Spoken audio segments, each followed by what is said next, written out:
ሓንቲ ጓል ኣንስተይቲ ወይ ከዓ ብዙሓት ደቂ ኣንስትዮ ኣሕዋትና ኩሎም ወዳት ሓደ እዮም ክብላ ወይ ድማ ክትብል ሰሚዕኹም ትኾኑ ኢኹም ኢለ ተስፋ ይገብር። ምናልባት እዚ ትሰምዕ ዘለኸ ጓል ኣንስተይቲ ባዕልኻ እውን እዚ ሓረግ እዚ ተናገርክዮ ከም ትኾኒ ተስፋ ይገብር።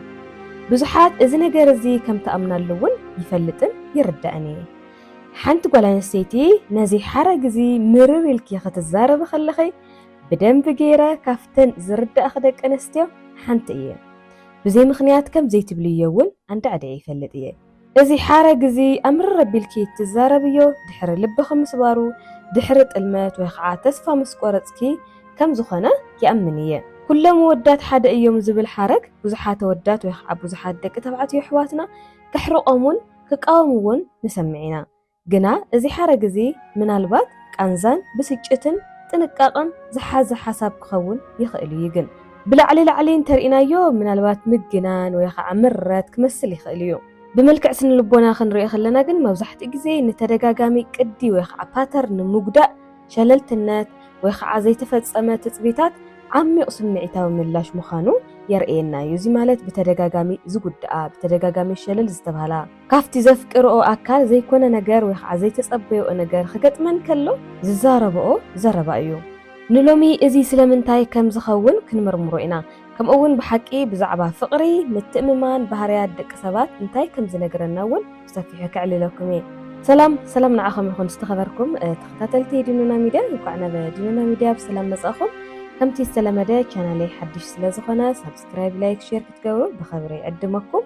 ናፍቲ ናይ ልሙዓንቲ ዛዕባና ክንኣቱ ከለና እስኪ እቲ ጉድኣትን እቲ ስምዒታዊ ስነ ልቦናን ክንሪኦ ከለና ከዓ ሓንቲ ጓል ኣንስተይቲ ኣብ ሪሌሽንሺፓ ወይ ከዓ ኣብ ርክባታ ምስ ተጎድአት ሓንጎላ ፓተርን ወይ ከዓ ቅድታት ከስተብህል ይጅምር ማለት እዩ። ስነ ኣእምራውያን ወይ ከዓ ሳይኮሎጂስት ነዚ ቅዲ ምልላይ ፓተርን ሪኮግኒሽን ኮይኑ ተፈጥራዊ ናይ ምድሓን ኣገባብ ወይ ከዓ ሂል ትገብረሉ መንገዲ ከም ዝኾነ ይሕብሩ። ነፍሲ ወከፍ ተመክሮ ጥልመት ዘይቅንዕና ወይ ከዓ ስምዒታዊ ሸለልትነት ከም ዝኽሪ ጥራሕ ዘይኮነስ ከም ስምዒታዊ ትምህርቲ ወይ ከዓ ከም ኢሞሽናል ለርኒንግ እዩ ኣብ ኣእምሮና ዝኽዘን ወይ ከዓ ዝቕመጥ። ኣእምሮኣ ተመሳሳሊ ተመክሮታት ብሓባር ክጠርነት ይጅምር ማለት እዩ። ብድሕሪኡ ንሳ ከዓ ዝቃል እዚ ንምዝራብ ትጅምር። ዘይእሙናት ወይ ከዓ መታለልቲ ጓል ዝንዕቑ ወይ ከዓ ብስምዒት ዘይርከቡ ደቂ ተባዕትዮ እንተ ኣጋጢምዋ ኣእምሮኣ ሓፈሻዊ ወይ ከዓ ጀነራላይዝ ምግባር ይጅምር ማለት እዩ። እዚ ግና ስነ መጎታዊ ይኮነን። ኩሎም ደቂ ተባዕትዮ ሓደ እዮም ምባል ምልክት ዘይርትዓዊ ኣተሓሳስባ ወይ ከዓ ኢራሽናል ቲንኪንግ ኣይኮነን። ናይ መጠንቀቕታ ስርዓትን መከላኸሊ ኣገባብን እዩ። ስቂላ ካብ መሬት ተላዒላ ኣይኮነትን እዚ ሓረግ እዚ ትዛረብ ዘላ ኣብ ሳብኮንሽስ ማይንዳ ናይ መጠንቀቕታ ኣላርም ተተኣናግድ ስለ ዘላ እዩ። ናይ ኢቮሉሽነሪ ሳይኮሎጂስት ወይ ከዓ ስነ ልቦና ተመራመርቲ እንታይ ይብሉ ኢና ክንሓትት ከለና ደቂ ሰባት ንሓደጋታት ቀልጢፎም ንኽፈልጡ ዝገብር ገመድ ከም ዘለዎም ይሕብሩ። ስምዒታዊ ቃንዛ ከም ምልክት ኮይኑ እዩ ዝዋሳእ ወይ ከዓ ዝሰርሕ ማለት እዩ። እዚ ኩነታት እዚ መሊሱ ክጎድአካ ይኽእል እዩ። ሓፈሻዊ ወይ ከዓ ጀነራላይዝ ምግባር ኣእምሮ ንመጻኢ ጉድኣት ንምንካይ ዝጥቀመሉ መንገዲ ሜላ ከም ዝኾነ ብዙሓት ይዛረቡ። እዚ ስምዒታዊ ድኻምን ምጽዋርን ከመይ እዩ ዝብል ክንርኢ ከለና ከዓ ኣብ ዝምድናታት ተደጋጋሚ ተስፋ ምቑራጽ ተደጋጋሚ ብሰምኽ ሓድውን ስምዒታዊ ድኻም የስዕብ እዩ። ፍቕሪ ጽንዓትን ምትእምማንን ብተደጋጋሚ ክትህብ ከለኻ ምንጻግ ወይ ከዓ ክሕደት እንተጋጢሙካ ብድሕሪኡ ቃንዛ ኣብ ኣእምሮኻ ምስ ዝእከብ እዩ ኣብ ከም ኩሎም ወዳት ሓደ እዮም ዝኣመሰሉ መግለጽታት ምዝራብ እትጅምር ማለት እዩ። እዚ ማለት ከዓ ምድንጋር፣ ብስጭት፣ ሓዘን ንምርዳእ ዝግበር ለበዋ እዩ ማለት እዩ። ኣብ ዝሓለፈ እውን ነጊረኩም ነይረ ብዙሓት ደቂ ተባዕትዮ እምቢ ክብልኦም ከለዋ ወይ ድማ ካፍታ ዘፍቅርዋ ጓል ኣንስተይቲ ኔጌቲቭ ነገር ወይ ከዓ ሕማቕ መልሲ ክረኽቡ ከለዉ ድርኡ ለደቂ ኣንስትዮ ዝፈትወን ወዳት ኣይፈትዋን ናብ ዝብል ነገር ይኣትዩ ማለት እዩ። ሕዱር ወይ ከዓ እዚ ክሮኒክ ስምዒታዊ ፀቕጢ ሓንጎል ንሓደጋ ብኸመይ ከም ዝርድኦን ክቐይሮ ከም ዝኽእልን ተመራመርቲ ስነ ኣእምሮ ኒውሮሳይንቲስት ይሕብሩ እዮም። ብተደጋጋሚ ዝተጎድኣ ደቂ ኣንስትዮ ምስ ክሕደት ከተሓሕዝኦ ኣብ ዝተምሃርኦ ባህርያት ዝለዓለ ተነቓፋይነት ከማዕብላ እውን ይኽእላ እየን። እዚ ማለት ብዙሓት ደቂ ተባዕትዮ ዘይከውን ነገር እናገበራ ክሪኣ ከለዋ ወይ ድማ ንብዙሓት ደቂ ኣንስትዮ ከምኡ እናገበራ ክሪኣ ከለዋ ነቲ ባህሪኦም ስለ ዝመሃርኦ በቃ ናብ ነቐፋ ክኣትዋ እውን ይኽእላ እየን። ደቂ ኣንስትዮ ብባህሪአን ደቂ ተባዕትዮ ዘይኣምና ኮይነን ግና ኣይኮናን። ኩሎም ወዳት ሓደ እዮም ዝብላ ዘለዋ ኣእምሮአን ሓለዋ ይደሊ ስለ ዘሎ እዩ their mind is seeking protection ማለት እዩ ንባዕለን ክሕልዋ ዳግም ከይጉድኣ እየን እዚ ቃል ዘውፅኦ ማለት እዩ ብናይ ደቂ ተባዕትዮ ባህርያዊ ኣረኣያ ወይ ከዓ እዚ ሜንስ ቢሄቨር ፐርስፔክቲቭ ክንሪኦ ከለና ከዓ ማዕረ ድማ እዞም ቅድታት እዚኣቶም ስለምንታይ ከም ዘለው ንምንታይ ደቂ ኣንስትዮ ንደቂ ተባዕትዮ ኩሎም ወዳት ማዕረ እዮም ከም ዝብላ ኣብ ግምት ምእታውን ክርድእዎን ምፍታንን ኣገዳሲ ክኸውን ኣለዎ ደቂ ተባዕትዮ ከም ደቂ ኣንስትዮ ናይ ገዛእ ርእሶም ስምዒታዊ ቁስልን ማሕበራዊ ፀቕጥታትን ከም ዝስከሙ ዘንጊዕ ግን ኣይኮነን ደቂ ተባዕትዮ እውን ብዙሕ ዝሓልፍዎ ነገራት ኣሎ እዩ ብዙሓት ደቂ ተባዕትዮ ስምዒታቶም ንምዕፋን ወይ ከዓ ንምሕባእ ካብ ተቃላዕነት ወይ ከዓ ካብ ተጋላጻይነት ንምርሓቅ ብቀረባ ዘይኮነስ ብተግባር ዋጋ ከም ዘለዎም ጠንካራታት ምዃኖም ከረጋግፁ ከም ዘለዎምን ተነጊርዎም ዝዓዊ ማለት እዩ ወድኩ ኢኻ ወዲ ከምዚ እኮ እዩ ወድኩ ከምዚ ዝገብር ወዲ ዶ ጓል ትብድሎ እያ ወዲ ዶ ከምዚ ይገብር ዝበሃል ናይ ልዕልነት ነገራት ናተነገሮም ስለ ዝዓብዩ ንሳቶም እውን ወላ ቁስሉ ይሃልዎም እምበር ስምዒቶም ንምሕባእ እውን ዝገብርዎም ነገራት ኣለዎ ማለት እዩ ክልስ ሓሳብ ምትእስሳር ወይ ከዓ እዚ ኣታችመንት ቲኦሪ ከዓ ከምዚ ይብል ውሕስነት ዘይብሉ ምትእስሳር ወይ ከዓ እዚ ርክብ ዘለዎም ደቂ ተባዕትዮ ኣብ ዝምድናታቶም ወይ ከዓ ኣብ ሪሌሽንሺፖም ብተኸታታሊ ክቃለሱ ብሕማቕ ነገራት ክዋስኡ ከም ዝኽእሉ ይገልጽ ብዘይፍላጥ ንመጻምቶም ዝሕፍ ወይ ከዓ ዝጎድእ ባህርያት ክርእዩ እውን ይኽእል እዮም ማለት እዩ ከም ስምዒት ዘይምህላው ወይ ከዓ ስምዒታ ኣንደርስታንድ ንምግባር ዘይምፍታን ምውጋድ ወይ ከዓ ዝምግላል ወይ ከዓ ዝርእሰ ፍትወት ዝኣመሰሉ ነገራት ክርእዩ ይኽእሉ እዮም ደቂ ኣንስትዮ ኣብ ዝተፈላለዩ ደቂ ተባዕትዮ ነዚ ቅድታት ወይ ከዓ ባህርታት እዚ ብተደጋጋሚ ከጋጥመን ከሎ ነቲ ኩሎም ደቂ ተባዕትዮ ሓደ እዮም ዝብል እምነት የደልድልኦ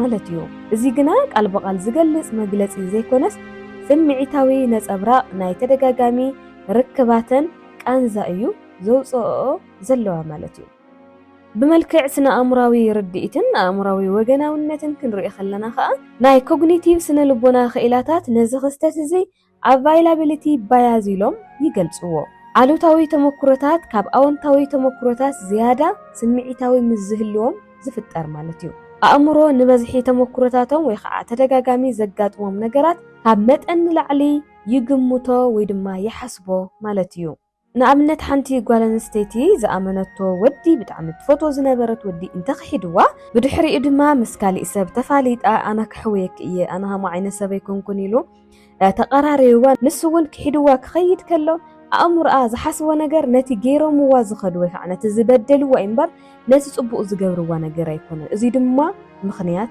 ኣለዎ እዩ ንኣብነት እዚ ፓተርን እዚ ክነግረኩም ንመጀመርያ ግዜ ናይ ክሕደት ተሞክሮ ተገጢሙኒ ወይ ከዓ ተገጢሙዋ እዚ መሪር ኢላ ክትገልጾ ትኽእል እያ ካልኣይ ከዓ ከምዚ ቅዲ ወይ ከዓ ፓተርን ከምዚ ኮይና ክትሓስቦ ትኽእል እያ ኣብ መበል ሳልሳይ ግና እዚ ነገራት እዚ ክደጋገማ ከሎ ከምዚ ሕጊ ተፈጥሮ ኮይኑ ክስምዓ ይኽእል እዩ ማለት እዩ ሓንጎል ከዓ ብተፈጥሮኡ ካብ ሕያዋይነት ወይ ከዓ ካብ ጽቡቕ ኣጋጣሚ ንላዕሊ ንዝተጎዳእናዮ ነገራት ብንጹር እዩ ዝዝክሮን ዘቐምጦን ምኽንያቱ ከዓ ስምዒታዊ ቃንዛ ስግኣት ከም ዘሎ ዘመልክት ስለ ዝኾነ እዩ ስግኣት ከም ዘሎ ከመልክተካ ከሎ ድማ ካብቲ ስግኣት ንሱ ወይ ድማ ካብቲ ሓደጋሱ ንምምላጥ ትገብሮም ነገራት ኣለዉ ማለት እዩ ስለዚ ሓንቲ ጓል ኣንስተይቲ ኩሎም ደቂ ተባዕትዮ ሓደ እዮም ክትብል ከላ ደጊማ ውሕስነት ክሳዕ ዝስማዓኒ ንነፍሰይ ክከላኸል ኣለኒ ዝብል ምልክት ኣእምሮ እያ ትዛረብ ዘላ ማለት እዩ ነዚ ኣባህላዚ ንምርዳእ ርህራህን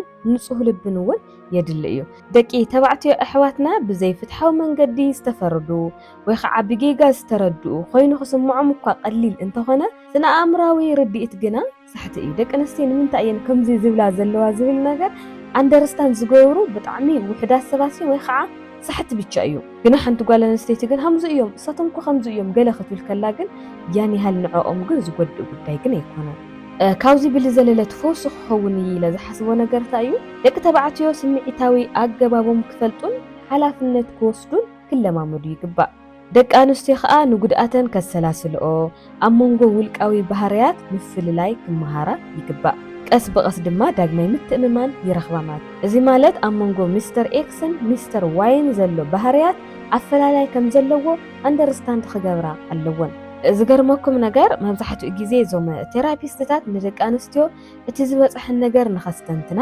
የተባብዕዎን እዮም። ኣብዚ ግዜ እዚ ከዓ እተን ደቂ ኣንስትዮ ከምዚ ኢለን ንባዕለን ክሓታ ይግባእ። እዚ ዝተጎዳእኽዎ ብሓቂ ብነፍሲ ወከፍ ወዲ ድዩ ወይስ ብመን ኢለን ንባዕለን ክሓታ ኣለወን። ካልኣይ ከዓ እዚ ቃንዛ ሓደ ተመክሮ ኣብ ልዕሊ ካልእ ተመክሮ ድየ ዘጣብቆ ወይ ዝልጥፎ ዘለኹ ኢለን እውን ከስተንትና ኣለወን። ልበይ ከዓፀኹ ከመይ ገይረ ዶብ ክተክል ይኽእል ክትብል እውን ይግባእ ማለት እዩ። እዚ ማለት ዝኾነ ሰብ ክብድለን ከሎ ነፍሲ ወከፍ ሰብ ከም ዝበደለን ወይ ከዓ ከም ዝጎደአን ገይረን ብምሕሳብ ኩሎም ደቂ ተባዕትዮ ማዕረ እዮም ናብ ዝብል ሓሳብ ቅድሚ ምሽግጋረን ዝበድልዎን ሰባት ክፈልያ ክኽእል ኣለወን ማለት እዩ። እቲ ሓደ ዝገበሮ ንኣብነት ሚስተር ኤክስ ዝገበሮ ሚስተር ዋይ ከም ዝገበሮ ጌርካ ምዝራብ ንባዕሉ ፅቡቕ ስለ ዘይኮነ ማለት እዩ። እዚ ነፀብራቕ እዚ ከዓ ድኽመት ኣይኮነን ስምዒታዊ ፅንዓት እዩ ክኸውን ዝኽእል። ደቂ ኣንስትዮ ኩለኸን ክትገብርኦ ዝግባእ ነገር እውን እዚ እዩ። ደቂ ተባዕትዮ ብዙሕ ዓይነት ክሕደት ወይ ከዓ ዝኾነ ነገር ዝበፅሐክን ኩሎም ደቂ ተባዕትዮ ሓደ ምዃኖም ወይ ከዓ ጀነራላይዝ ምግባር ደው ክተብል ኣለክን ማለት እዩ። እዚ ነገር እዚ ኣብ ማሕበራውን ባህላውን ፅሉኡ ክንሪኦ ከለና ከዓ እንታይ እዩ ማለት እዩ።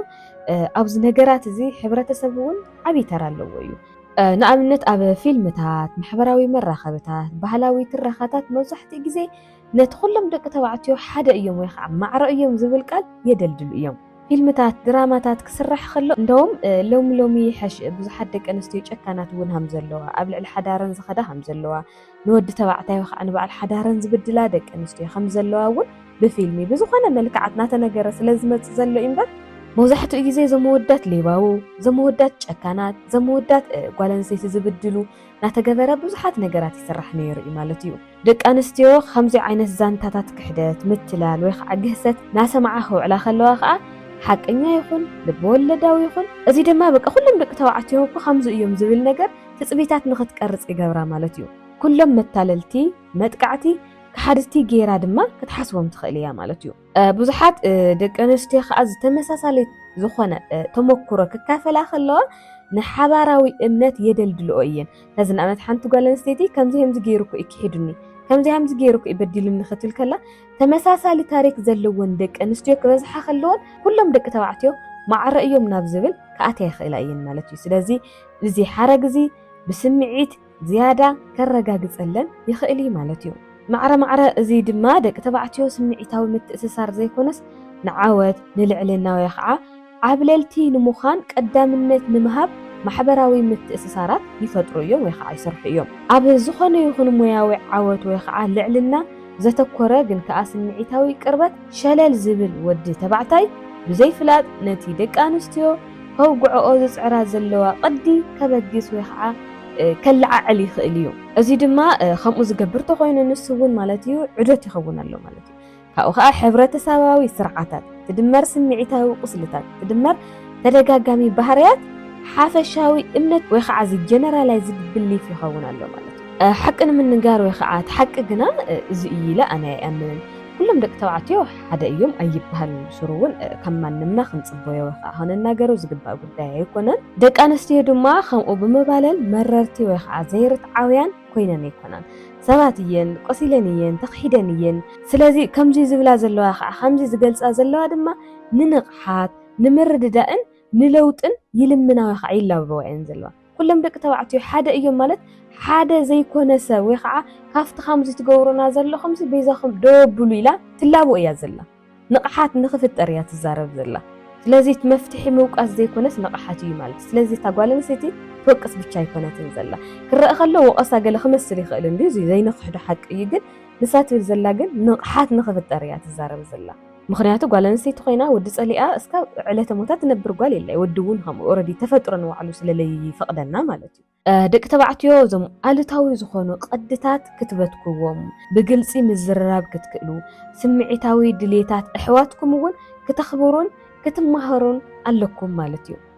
ደቂ ኣንስትዮ ድማ ቅድሚ እዚ ጀነራላይዝ ምግባርክን ንውሳነኽን ክትመልሳ ኣለክን ደዋት ክተቐምጥ ኣለክን ከመይ ገይረ እየ ክሓውዝ ዝኽእል ኩሎም መወዳት እኮ ይኾኑን በዲሎምኒ ካሊእ ተኣማኒ ወይ ከዓ እሙን ዝኾነ ወዲ እኮ ክረክብ ይኽእል እየ ናበልክን ኣእምሮኽን ክትዕብዮን ክትጠናኽርኦን ኣለክን። ክልቲኦም ወገናት ንዝምድናታት ብንቕሓትን ርህራህን ስምዒታዊ ሓላፍነትን ክቐርብዎ ኣለዎም ማለት እዩ ኩሎም ደቂ ተባዕትዮ ሓደ እዮም ዝብል ሓረግ ምትእስሳር ወይ ከዓ ምቅርራብ ከስእነካ ይኽእል እዩ ሓቀኛ ምትእስሳር ድማ ክትፈጥር ኣይትኽእልን ማለት እዩ ሓንቲ ጓል ኣንስተይቲ በቃ ኩሎም ደቂ ተባዕትዮ ሓደ እዮም ማለት ዝኾነ ወዲ ክቐርባ ኣይክእልን ክፈርሓ እውን ይኽእል እዩ ማለት እዩ ኣብ መወዳእታ ከም ዲኖና ሚድያ ወይ ድማ ከም ሄለን ሃፍቱ ኩለኩም ዝኽእል ነገር ኩሎም ደቂ ተባዕትዮ ሓደ እዮም ዝብል ኣባህላ ብዛዕባ ጽልኢ ከም ዘይኮነ ክትርድኡ ኣለኩም ማለት እዩ ብዛዕባ ምድሓን ቃንዛን ናፍቆትን ውሑስ ፍቕርን ይደልን እየ ዝብል መልእኽቲ ዘለዎ እዩ ነጸብራቕ ስምዒታዊ ሓቂ እምበር እዚ ኣድማሳዊ ሓቂ ኣይኮነን ማለት እዩ ደቂ ሰባት ክሳብ ዝሓዊኡ እቲ ዝተጎድእዎ ነገራት ወይ ከዓ ፓተርን ኣሎ ሓቂ ናይ ዝኾነ ነገር ንሓልፎም ፓተርንታት ሓቂ ኣለዉ ንሱ ተደጋጋሚ ከም ዝናገሩ ምሁራት ስነ ልቦና እውን ይናገሩ እዮም ስለዚ ሓንቲ ጓል ኣንስተይቲ እዚ ቃል እዚ ወይ ከዓ ዝሓረግ እዚ ክትናገሮ ከላ ቃላታ ኣይትንፀጎ ስምዕያ ተረዳእያ ታእያ ክተንፀባርቐልካ ደልያ ስለዚ ቅድሚ ግብረ መልሲ ምሃብካ እንታይ ንምባል ከመይ ደልየት ኣንደርስታንድ ክትገብራ ፈትን ተለማመድ እውን ኩሎም ደቂ ተባዕትዮ ሓደ ይኮኑን ኩለን ደቂ ኣንስትዮ ሓደ ይኮናን ነፍሲ ወከፍ ዝሓወየ ልቢ ድማ ፍልሊ ናይ ምርኣይ ሓይሊ ኣለዎ እዩ ማለት እዩ ስለዚ ጎንኩም ዘለዋ ደቂ ኣንስትዮ እዚ ሓረግ እዚ ክናገራ ከለዋ ኣንደርስታንድ ንምግባር ፈትን ኢኹም ማለት እዩ ንሎሚ ዝነበረን ብዛዕባ እዚ ይመስል ነይሩ ኣብ ቀጻሊ ብኻሊእ ክሳብ ንራኸብ ኣብ ዘለኹም ኩሉ ሰላም ንዓኹም ይኹን